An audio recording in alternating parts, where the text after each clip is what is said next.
7:31 de la mañana en su programa Buenos Días y les damos la bienvenida a todos los que están conectados a través de YouTube. Y como ustedes saben, las relaciones entre Estados Unidos y Venezuela continúan un poco tensas y la licencia que permite a Chevron operar en Venezuela expirará a finales de mayo de 2025 y para eso tenemos a nuestra compañera Gaby Peroso para que nos ayude a entender esto y muchas otras cosas más. Gaby, bienvenida. Hoy estamos combinadas. Sí, estamos match de colores. Buenos días a ti y a todos. Como siempre, un placer estar junto a ustedes. Esta es una información que no sabemos cómo concluirá. Recordemos que antes, cuando las licencias petroleras fueron retiradas, habían ciertas licencias que permitían a las personas de Chevron y los que manejaban estos pozos petroleros hacer el mantenimiento y quedarse en tierra, por así decirlo. Sin embargo, las disposiciones de la administración de Donald Trump son un poco distintas, incluso se dio una prórroga para la salida definitiva. Esto ocurriría el 27 de mayo y es por eso que hace menos de 24 horas veíamos a el presidente de Chevron hablar a través de los medios de comunicación americanos asegurando que bueno, que había una posibilidad cierta según el dicho del presidente de Chevron de que estos campos o lo que sería la producción petrolera que supera los 200.000 barriles de petróleo al día por parte de esta compañía americana sean sustituidos por otros actores como Rusia y como China. China. Delcy Rodríguez viajó justamente a China. En teoría, ella simplemente fue a ofrecer entonces más petróleo, pero no sabemos si dentro de esas conversaciones, porque sabemos cómo es de oscuro todo lo que maneja el régimen venezolano, ellos podrían estar entonces ofreciendo esos pozos. A simple vista, al régimen de Nicolás Maduro no le convendría que alguien distinto a los americanos ocupara ese lugar Sí. geográfico, porque justamente esto le puede servir para una negociación futura y así seguir entonces alargando todo el tema del diálogo como Claro. ellos mismos lo han hecho. Sin embargo, ellos podrían entonces coquetear con la idea de hacer eso para justamente presionar a los americanos. Y es por eso entonces que el presidente de Chevron hablaba en los medios internacionales, María Corina Machado le respondía sobre esas políticas de sanciones que para ella son definitivamente la acción correcta. Aquí vuelvo a insistir, Laura, hay que obviamente presionar al régimen de Nicolás Maduro, dándole todas las facilidades económicas. Obviamente es mucho más difícil que salga del poder, pero si no hay algo adicional, alternativo, que por ejemplo combine la lucha con el narcotráfico que van a tener en México, que en teoría serían socios comerciales de los grupos criminales en Venezuela, el tema de la posibilidad de que coloquen nuevamente barcos en las costas venezolanas para justamente frenar el tráfico ilícito, el tema del tráfico humano que supuestamente entonces ya se redujo en el Darién y en la frontera de México. Si todas esas acciones no se hacen en conjunto, lamentablemente solo el tema petrolero no provocaría la caída de Nicolás Maduro. Y adicionalmente aseguran que, bueno, que se trata de un tema de seguridad nacional, que Estados Unidos, si acaso China, da todo el dominio, porque ya China actualmente con las licencias operando al 100, China sigue siendo el principal comprador de petróleo. Si eso pasa completamente a China, sería bastante peligroso y sería una pérdida para los americanos en terreno. Sin embargo, también hay una posibilidad. China no necesariamente tiene el poder económico y adicionalmente la situación actual para hacerse con campos petroleros o una compra masiva de ese petróleo porque tiene muchas otras preocupaciones. Hay incluso quienes dicen que en todas estas presiones con los aranceles ellos podrían ejecutar una acción con Taiwán. Si eso llegara a ocurrir, que por ahora es impensable, no tendrían entonces ni el tiempo, ni la fortaleza, ni la voluntad política y mucho menos el dinero para poder entonces entrar de lleno en el mercado venezolano. Gaby, para quienes nos siguen el día a día de la política y como bien mencionabas, Chevron produce actualmente alrededor de 240.000 barriles diarios en Venezuela. Esto representa, digamos que más de la cuarta parte de la producción nacional. Ahora, ¿qué señales está enviando Washington al no renovarlas automáticamente? Bueno, es que no es solamente que no las renueva automáticamente, sino que ha cambiado toda la política de sanciones.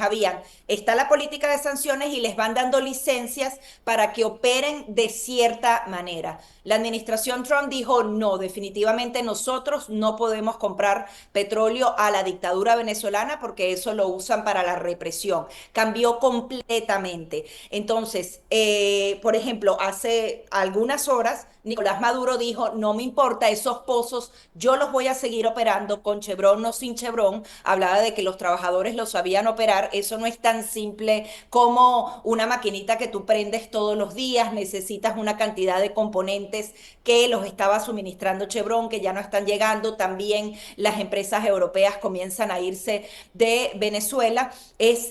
Adicionalmente, ellos han ayudado a que prácticamente ya se llegue al millón de barriles diarios. Eso cayó incluso hasta 400.000 barriles en los momentos más difíciles. China sigue siendo el principal comprador, pero Estados Unidos iba creciendo y Nicolás Maduro decía hace 24 horas que su plan no es solo seguir extrayendo esos 200 y tantos barriles que tú apuntas, sino que ellos quieren hacer crecer esa producción, pero definitivamente necesitan aliados internacionales y ahí entran las sanciones secundarias que también les complican la vida. Irán normalmente les daba los diluyentes. A Irán no solamente le impondrían ese 25% que a todos los ponen con las sanciones secundarias, sino que adicionalmente hace una semana les impusieron específicamente a cualquier país o empresa que comercie o tenga algún tipo de vínculo con el petróleo y sus derivados,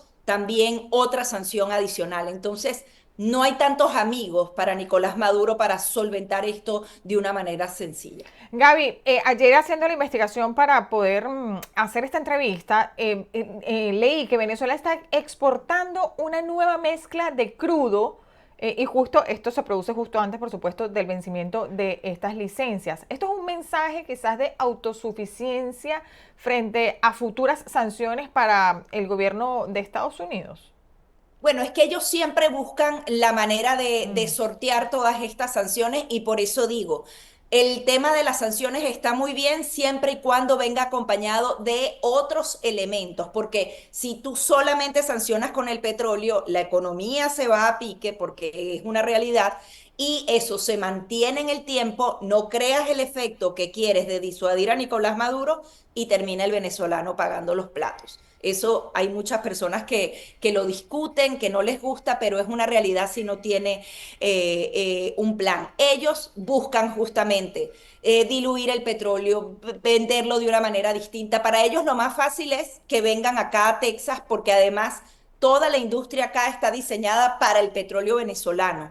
Y eso también lo apuntaba el presidente de Chevron. Dicen, nosotros perdemos justamente fortaleza y adicionalmente ponemos en desventaja a algunos empresarios norteamericanos que reciben ese petróleo. Ellos siempre van a buscar la manera, puede ser esa de mezclar o de hacer cualquier cosa para sortear esas sanciones. Lo lograron hacer durante la máxima presión, donde incluso llegaron a sancionar empresas rusas con nombre y apellido, algo que era impensable. Yo recuerdo que uno le preguntaba a Elon Musk, a Elon, ay Dios mío, se me fue, al enviado especial de Estados Unidos, le preguntabas eso y en principio era impensable y luego lo hicieron. Y en ese momento incluso, cuando todo era muy cuesta arriba, Venezuela logró saltarse esas sanciones y cada vez es más fácil porque China, porque Rusia, porque Irán tienen mucho tiempo saltándose esas sanciones y siempre buscan el huequito por donde meterse y lograr entonces librarse y Sí. que las sanciones no apliquen para él. Richard Grenell, que se No, te fue. estoy hablando es de, no, Dios mío, no puede Bueno, ser que se me no olvide el pasa nombre. nada. A ver, Es de la Gaby, administración Trump anterior. cambiamos un poquito el tema y es que el DHS ha anunciado un programa que ofrece $1,000 y asistencia de viaje a inmigrantes indocumentados que opten por autodeportarse. O sea, esto es como una autodeportación forzada, ¿no? ¿Cuál es el análisis sobre esta medida que puedes hacer? Bueno, la autodeportación forzada era antes, ahora Mm, es incentivada, por así bueno, decirlo. sí. Te estarían pagando los vuelos, incluso en el documento oficial que han dado el Departamento de Seguridad Nacional, dice que ya un hondureño ha gozado de este privilegio de que le paguen el pasaje, se lo pagaron de Chicago a Honduras y adicionalmente les darían $1,000. Mm, Esto lo harían a través de la aplicación CBP Home. Hay quienes dicen, no es el mensaje correcto, no tiene coherencia, porque mm. si la administración Trump ha dicho tanto que por qué darle prebendas, darle regalos a las personas que lo hicieron de manera incorrecta, ¿por qué hacerlo ahora? Sin embargo, esto podría suponer un ahorro significativo. En ese mismo comunicado dicen que cada deportado le cuesta a Estados Unidos, al gobierno federal, más de $17,000. Imagínate tú, pagar un pasaje y darle $1,000 es un monto mucho menor. Hay quienes Sí, dicen que dice podrían ser máximo que los costos 4,500. bajarían un 70%, de 17,121 a 4,500 por persona. O sea, la diferencia es grandísima. Sí, ahora, ¿hasta dónde esto realmente Ujú. va a incentivar esas autodeportaciones? Yo no creo que este dinero convierta de miles a millones que se vayan a autodeportar, porque también aquí hay una realidad. $1,000 pueden ser mucho en América Latina, pero aquí no necesariamente. Una persona en 1 o 2 semanas se puede hacer esos $1,000 y si está mandando dinero a su país y si tiene cierta estabilidad y familiares aquí en Estados Unidos, no necesariamente eso va a provocar que se dé esa salida. Yo creo que esto más que todo va a ayudar a los que ya están tomando esa decisión, que tienen temor, que prefieren irse a un tercer país y que lo pueden hacer, porque en el caso de los venezolanos es bien poco probable, es bien difícil volver a la nación, que es lo que han venido apuntando. El tema de los venezolanos en particular o de los cubanos o los nicaragüenses es completamente distinto Total. al de otros migrantes que no pueden retornar a su país porque las condiciones no es que han mejorado, es que más bien han empeorado.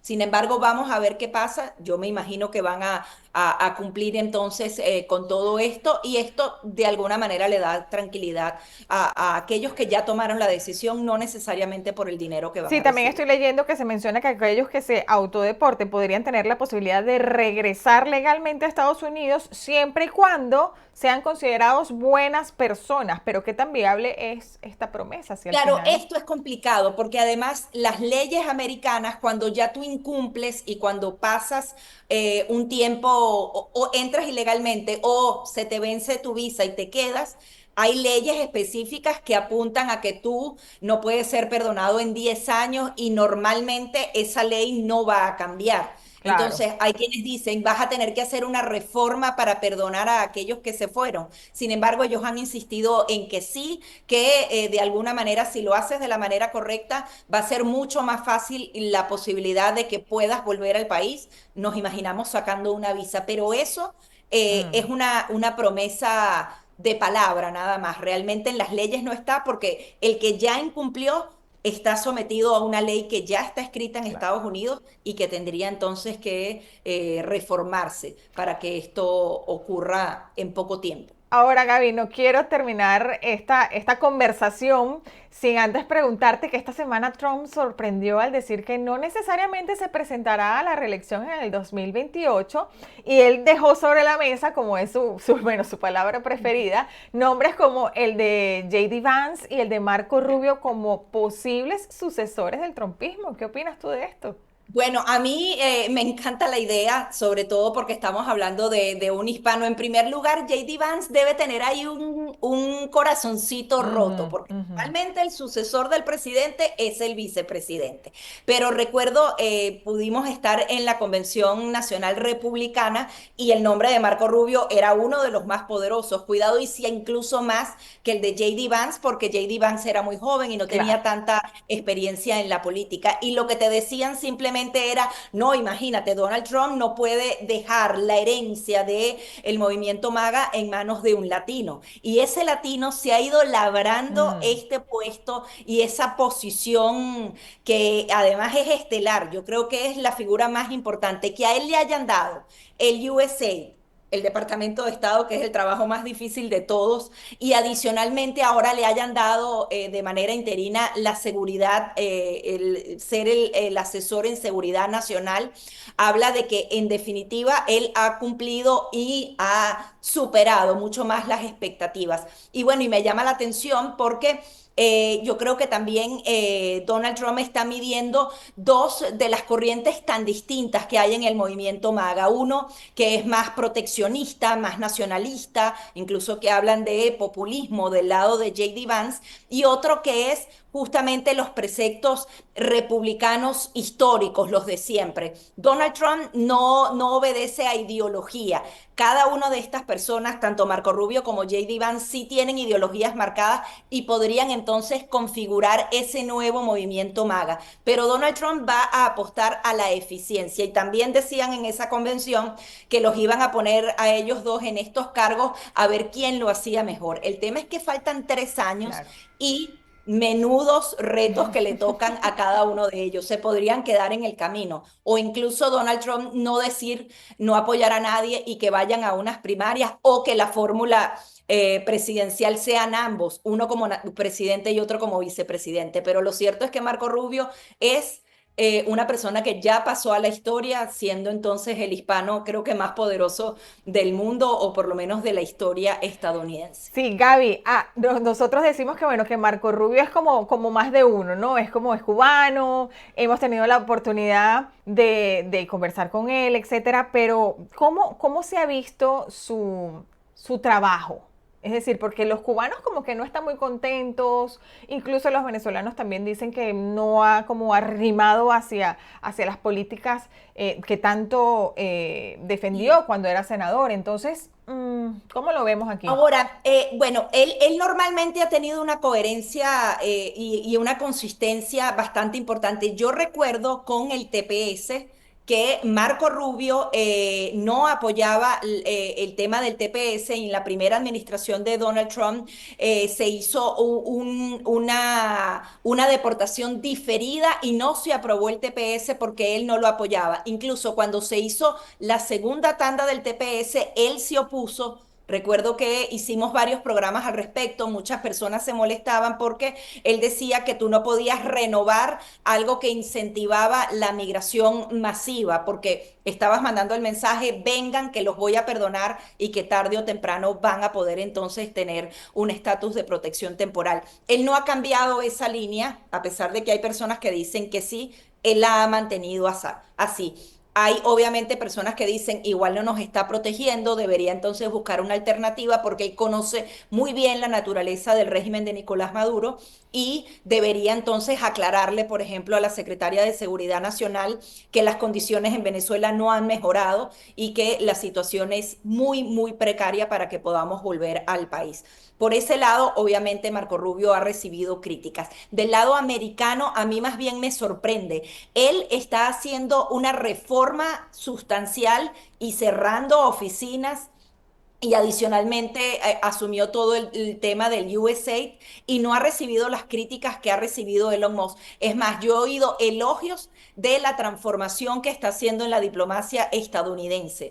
Es decir, él tiene un poco más de acogida o sabe manejar mucho mejor el tema de cómo hacer los cambios, la forma, que es una de las cosas que más le han criticado a Elon Musk e incluso al presidente Donald Trump, que la gente quiere las reformas, pero lo tienes que hacer de una manera adecuada. Entonces, por ese lado lo ha logrado. Hay quienes decían que a él lo tenían con varios enviados especiales quitándole su trabajo para el Medio Oriente, para el tema de Rusia, pero él ha sabido colocarse muy bien y destacar en su autoridad, no necesariamente viajando a cada lugar del mundo porque están estos enviados especiales. Hay que ver qué pasa con los latinos, sobre todo, porque obviamente hay muchos que dicen, me siento traicionado, nos tienes que defender porque conoces muy bien lo que sucede en nuestros países, pero si él apunta a una estrategia coherente a través de Mauricio Claver Carone y logra un resultado definitivo para presionar a estas dictaduras, bueno, la situación va a ser todo lo contrario. Aquí el tema es que la preocupación y la desilusión está, pero puede ser fácilmente revertida. Y ellos además lo tienen que hacer porque para las elecciones de medio término necesitan fundamentalmente ese voto. Hay también quienes aseguran que capaz y la escogencia de Marco Rubio y no de J.D. Vance va a obedecer al voto latino. Si el voto latino ya para el 2028 está débil y tener a Marco Rubio en ese ticket puede entonces traer a los hispanos a motivarse, eso también entonces podría ser fundamental a la hora de escoger a ese sucesor MAGA y del presidente Donald No, Trump. Gaby, y al final el trabajo de hormiguita es el que no se ve y es el que es realmente el que al presidente en todo caso le importa ese trabajo allí que está constantemente día a día y que no se ve en las noticias. Pero sin duda, aquí como un poco cerrando el tema, lo que está en juego no solamente hablando del petróleo, de las licencias, de los inmigrantes, sino es el futuro de millones de venezolanos y además de estadounidenses que bueno, estamos en el nombre de Dios a ver qué es lo que pasa porque Estados Unidos está ahí moviéndose en el contexto geopolítico y no para. Seguiremos muy atentos, Gaby, gracias por tus perspectivas como siempre y será hasta el martes que viene. Así será. Un abrazo a todos.